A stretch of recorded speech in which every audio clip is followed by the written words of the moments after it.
ભારત અને પાકિસ્તાન વચ્ચે સરહદ પર તણાવભરી સ્થિતિને લઈ દેશભરમાં સિવિલ ડિફેન્સ ડિસ્ટ્રિક્ટમાં મોક ડ્રીલ યોજાઈ, જેને લઈ સુરતમાં સાંજે 7:30 થી 8 વાગ્યા સુધી બ્લેકઆઉટ કરાયું હતું. જે બ્લેકઆઉટનો સંપૂર્ણ સમર્થન મળ્યું હોય તેમ રસ્તા પર વાહનો ઘટ્યા હતા, તો તમામ સિગ્નલો પણ બંધ રહ્યા હતા.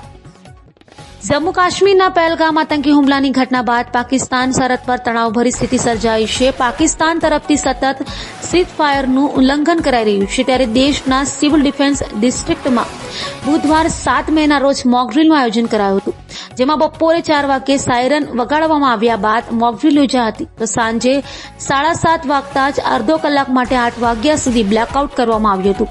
લોકોએ લાઇટો બંધ કરી બ્લેકઆઉટને સમર્થન આપ્યું હતું.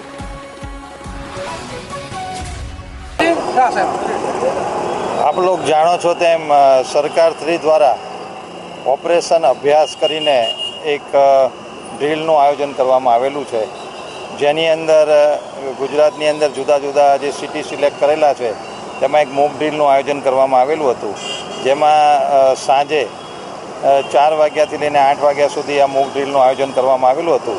જેમાં પર્ટિક્યુલરલી સાંજે 7:30 થી 8 વાગે જ્યારે અંધારું થાય ત્યારે તમામ લોકોએ પોતાની લાઇટો બંધ રાખી અને બ્લેકઆઉટ એટલે જે અંધારપટ કહીએ એનું સરકારશ્રી દ્વારા સૂચન હતું.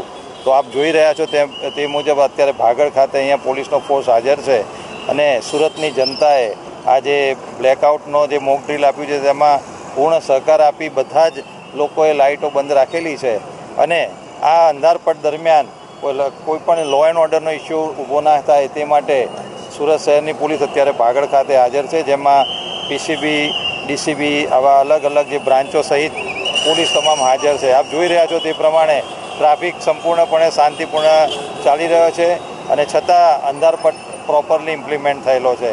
તો આ એક સરકારશ્રીનો એક અભ્યાસનો પ્રોગ્રામ હતો, જે આજે અહીંયા સક્સેસપૂર્ણ દેખાઈ રહેલો છે અને પ્રજાએ આની અંદર પૂર્ણ રીતે સહકાર આપેલો છે. Thank you.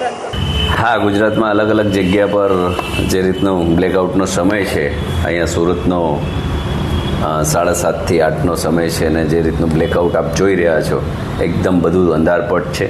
સરકારની જે કંઈ ગાઈડલાઈનો છે, તમામ ઘરો બંધ રાખવાની, લાઇટો તો બધાની લાઇટો બંધ છે ને એકદમ આખી સરકારી જેટલી પણ કચેરીઓ હોય, કોઈ એવી ફેક્ટરીઓ હોય, તમામની લાઇટો બંધ છે, બિલકુલ લાઇટ દેખાતી નથી. આવું સરકાર જ્યારે પણ આદેશ આપતો હોય, યુદ્ધની જ્યારે સ્થિતિ હોય ત્યારે ચોક્કસ તમામ નાગરિકોએ પાલન કરવું જોઈએ, જેથી આપણો જે દુશ્મન દેશ હોય એ ક્યારેય આપણને ટાર્ગેટ ન કરી શકે. એટલે સરકારની જે ગાઈડલાઇન છે એ બધા પાલન કરી રહ્યા છે અને આપ જુઓ એકદમ કે રોડ પર જાણે સન્નાટો હોય અને બ્લેક બધું લાગી રહ્યું છે. કોઈ આવું તો ક્યારેય અમે વર્ષો થઈ ગયા, 45 વર્ષ થઈ ગયા, અમે ક્યારેય નથી જોયું અને જે રીતનું હાલ જે સિચ્યુએશન છે એનાથી અમને પણ અચરજ થઈ. અડધો કલાક સુધી બ્લેકડાઉન રહ્યું, કેવું લાગ્યું તમને? એકદમ ડિફરન્ટ. આવું મેં તમને કીધું કે મારી લાઈફમાં મેં નથી જોયું ક્યારે કે આવું બ્લેકઆઉટ હોય, એટલે યુદ્ધની સ્થિતિમાં આવી રીતના બધું પાલન કરવાનું હોય. પણ જે સરકારનો ઓર્ડર છે એનું અમે પાલન કરી રહ્યા છીએ અને જે કંઈ છે એનું પાલન કરવું જોઈએ.